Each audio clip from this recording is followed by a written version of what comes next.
The complete works of Swami Vivekananda, Bhakti, Part 2.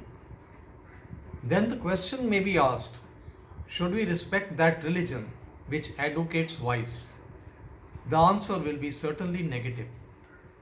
And such a religion ought to be expelled at once because it is productive of harm. All religion is to be based upon morality, and personal purity is to be counted superior to dharma. In this connection, it ought to be known that Acharya means purity inside and outside. External purity can be attained by cleansing the body with water and other things which are recommended in the Shastras. The internal man is to be purified by not speaking falsehood, by not drinking, by not doing immoral acts, and by doing good to others. If you do not commit any sin, if you do not tell lies, if you do not drink, gamble, or commit theft, it is good. But that is only your duty, and you cannot be applauded for that. Some service to others is also to be done. As you do good to yourself, so must you do good to others. Here I shall say something about food regulations. All the old customs have faded away, and nothing but a vague notion of not eating with this man and not eating with that man has been left among our countrymen. Purity by touch is the only relic left of the good rules laid down hundreds of years ago.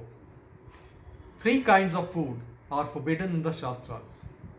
First, the food that is by its very nature defective, as garlic or onions.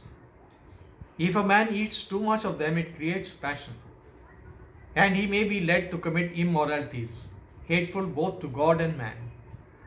Secondly, food contaminated by external impurities.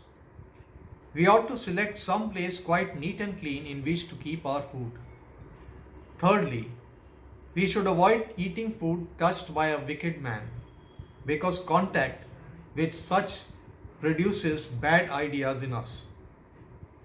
Even if one be a son of a Brahmin, but it is profligate and immoral in his habits, we should not eat food from his hands. But the spirit of these observances is gone. What is left is this, that we cannot eat from the hands of any man who is not of the highest caste, even though he may be the most wise and the holy person. This disregard of those old rules is ever to be found in the confectioner's shop. If you look there, you will find flies hovering all over the confectionery, and the dust from the road blowing upon the sweetmeats, and the confectioner himself in a dress that is not very clean and neat. Purchasers should declare with one voice that they will not buy sweets unless they are kept in a glass case in the halwai's shop. That would have the salutary effect of preventing flies from conveying cholera and other plague germs to the sweets. We ought to improve, but instead of improving, we have gone back. Manu says that we should not spit in water, but we throw all sorts of filth into the rivers. Considering all these things, we find that the purification of one's outer self is very necessary. The Shastrakaras knew that this very well, but now the real spirit of this observance of purity about food is lost, and the letter only remains. Thieves, drunkards, and criminals can be our caste fellows, but if a good and noble man eats food with a person of lower caste who is quite respectable as himself, he will be outcast and lost forever. This custom has been the bane of our country. It ought therefore to be distinctly understood that sin is incurred by coming in contact with sinners, and the nobility in the company of good persons and keeping aloof from the wicked is the external purification. The internal purification is a task much more severe. It consists in speaking the truth, sensing the poor, helping the needy, etc. Do we always speak the truth?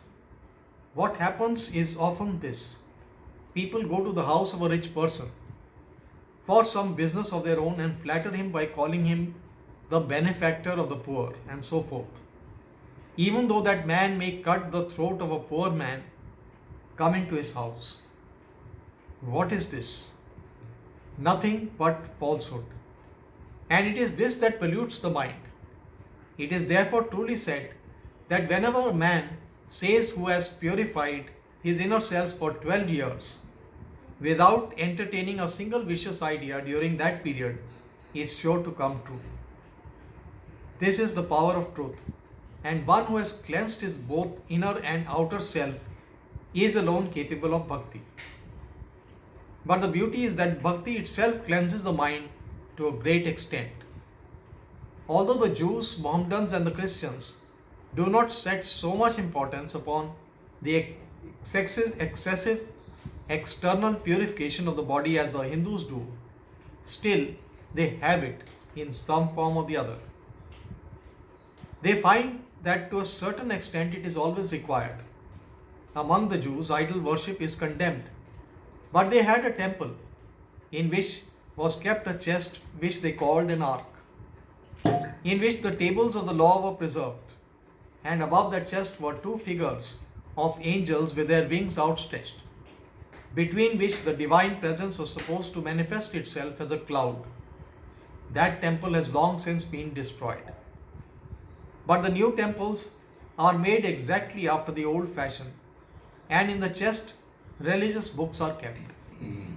The Roman Catholics and the Greek Christians have idol worship in certain forms. The image of Jesus and that of his mother are worshipped. Among Protestants, there is no idol worship, yet they worship God in a personal form, which may be called idol worship in another form. Among the Parsis and the Iranis, fire worship is carried on to a great extent.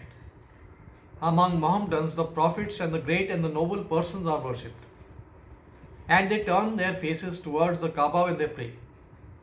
These things show that men at the first stage of religious development have to make use of something external, and when the inner self becomes purified, they turn to the more abstract conceptions. When the jiva is thought to be united with Brahman, it is best. When meditation is practiced, it is mediocre. Repetition of names is the lowest form, and external worship is the lowest of the low. But it should be distinctly understood that even in practicing the last, there is no sin.